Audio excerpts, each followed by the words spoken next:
Hey everyone, it's Gamma. I'm back. I haven't got a chronicle today. I just felt that just to sort of ease back into it, I thought I'd make a video talking about why I've not been about for the last couple of weeks, sort of what's been going on and what my plans are really. Sorry I didn't make a post talking about why I was having a break. It was sort of one of those things that was like very impromptu. It's not like streaming where I say I'm going to take a break and then I just don't do it again. I'm definitely carrying on doing all of this because I really enjoy it. It was kind of in a way out of my control, but it wasn't really a fun time. I had a bit of like a bit of a medication related problem. So the medication that I take to sort of manage my well-being, I take an antidepressant called citalopram. I also take propranolol for my anxiety. That works fine, but I felt like the citalopram wasn't really. It helped a bit earlier on, sort of when the initial sort of round of side effects wore off, but I found that after a while it wasn't really doing what I needed it to. So I called up and said, "Is there any chance I could get a slightly higher dose?" Which was fine. And the plan was I'd take that for about 3 weeks, have a review, and if it was all fine, continue doing that. And that seemed fine at first. I was okay to begin with, but I very quickly went quite far downhill. And I know that it's quite normal to have side effects when it comes to these sorts of medications that manage your mental health, but it was really quite abnormal. So my propranolol wasn't really doing anything to stop my anxiety, so that all came flooding back in. And when I get anxious, I tend to exhibit a lot of, like, I'd say self-sabotaging behaviours. So my communication really deteriorates, my my ability to complete tasks really goes out the window, and that all comes from, and like my anxiety all comes from when I was doing treatment. What would happen was doctors and nurses and all sorts of people related to my treatment would call me during the day, and I'd have conversations with them. And I developed this unconscious association with nighttime being safe, because after business hours, no one was going to get in touch with me. I didn't need to be nervous about like a bad phone call or being told to go somewhere. And for a long time, and still after I finished treatment, I had this anxiety about the daytime, and because my propranolol wasn't working, that all flooded back in. I became practically, I think it's agoraphobic, where you're afraid of going outside. I couldn't leave the house. Work was really difficult, but as usual, my company's really understanding. They helped me with sort of managing my time and tasks, and letting me restructure my time so that I could like sort of work my time away from when things were really bad. And it was really funny, and I sort of became very averse to going on any sort of social media, which is why you've not seen me here. It's why I've not responded to people messaging me on the Instagram page, which I am very sorry for, because I understand that I have regular contact with people who need advice. But as Shannon explained to me, if I'm not in that right frame of mind myself, I can't give effective advice. And it wasn't that I made a conscious decision to take that time away to get myself better. It was I couldn't have firmed it. Even if I tried, I couldn't have pushed it through and made myself be present, because I was just all over the place. I was having like some really unpleasant and unsavory thoughts about myself. I was getting anxious. My moods were all over the place. One minute I was really excitable and hyper and full of energy, and the next I was lethargic or quite irritable. And it was, while a fair degree of it was sort of in the remit of what you would expect for reactions to this sort of medication, it just got to the point where it wasn't manageable for me personally.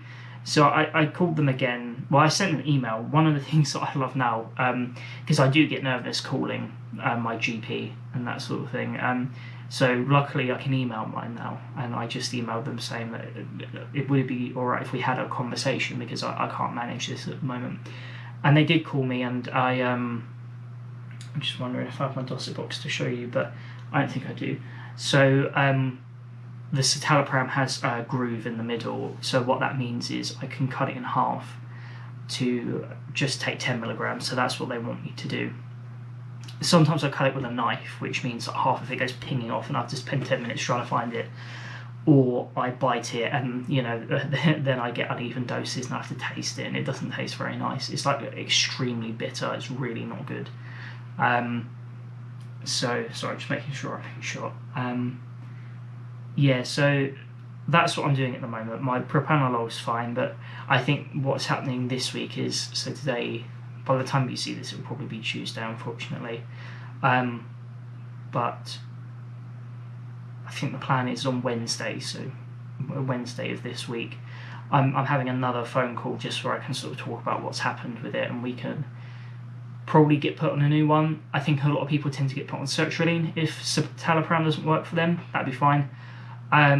I think antidepressants are a weird one because obviously you're not meant to be on them forever, but some people do have a bit of difficulty finding one that works for them. So I would say it's good to start talking about these things early when you have issues, because it may, even from when you start getting things sorted for it, it can take a little bit of time to find an approach to dealing with it that works for you and that you're comfortable with. But there's zero shame in it. I think the little voice in the back of my head probably shares what a lot of people think when it comes to talking about this sort of mental health thing, especially as a man. There's sort of that pressure, to a degree societal, a lot of it internal, I would say, to maybe not talk about it as much, or because I've always considered myself before.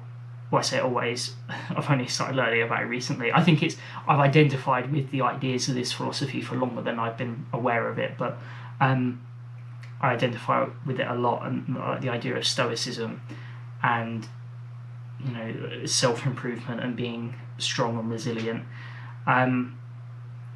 But occasionally that can work to your detriment, and I think it takes a great deal of, I guess, integrity to, again, not trying to talk myself up too much, but it takes a level of strength to be able to admit that there are problems that are outside of your control and you need some sort of external assistance to help with, and there's nothing wrong with that.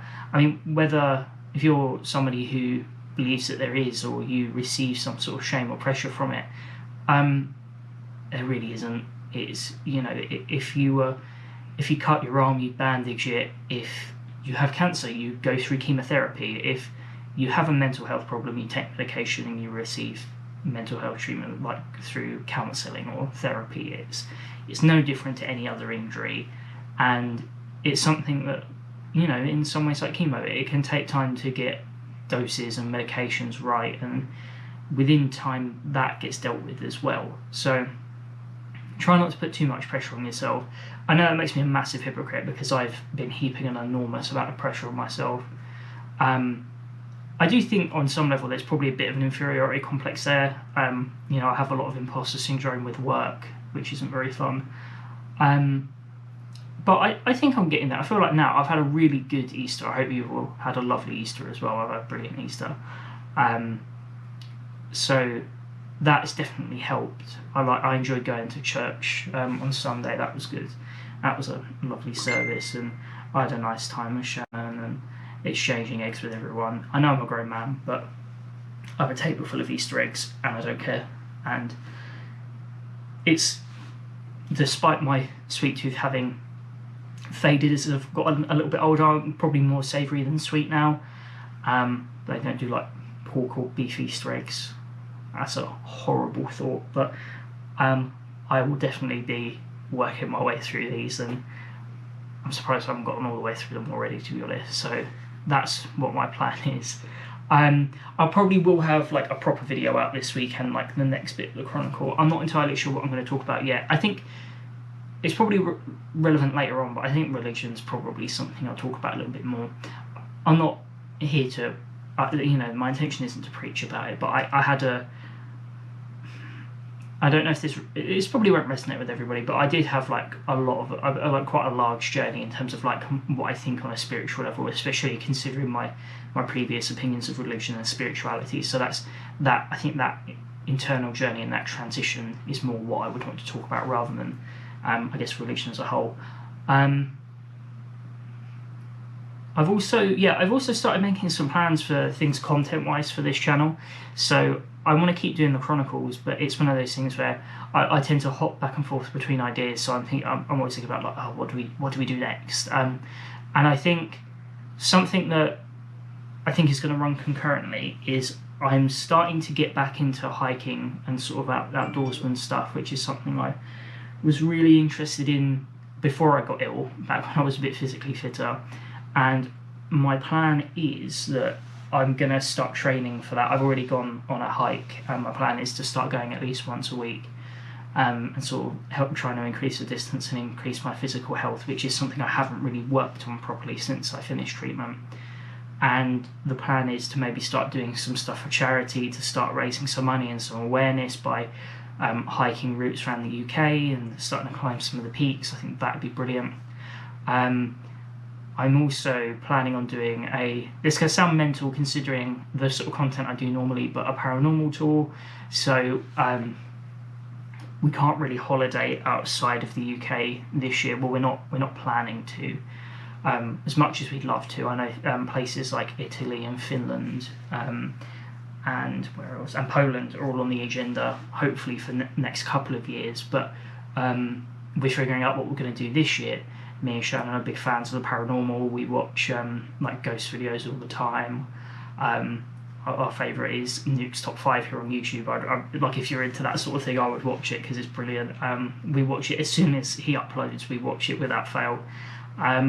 So our plan is to tour some of the most haunted sites of the UK, and I'm going to be figuring out a way to record that and try and share that with you. I'll probably have to get a second camera, get some other people behind the camera. I think a few of my friends are going to come as well. So a bit different, but I think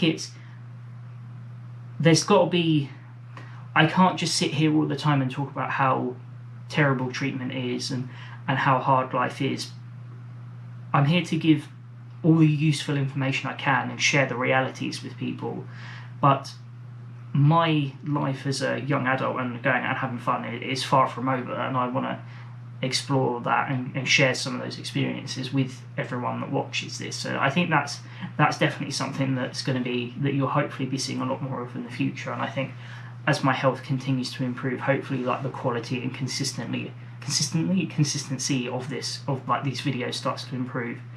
It's just sort of like very early stage and teething at the moment, so I want it to start getting really better, get some proper production value as well. I think that's everything I wanted to talk about. Again, it's a short video than I normally do, but I'm going to be back this weekend with a proper chronicle, and I'm looking forward to getting back on it and making those, because I definitely feel a lot better managed. So yeah, I think that's all of it. So I'm going to go. I'm feeling really quite buzzed. I'm quite happy to be back. I'm sorry again for the absence. It was necessary, but I do apologise. And yeah, I'm looking forward to seeing you all soon. So yeah, take care everyone.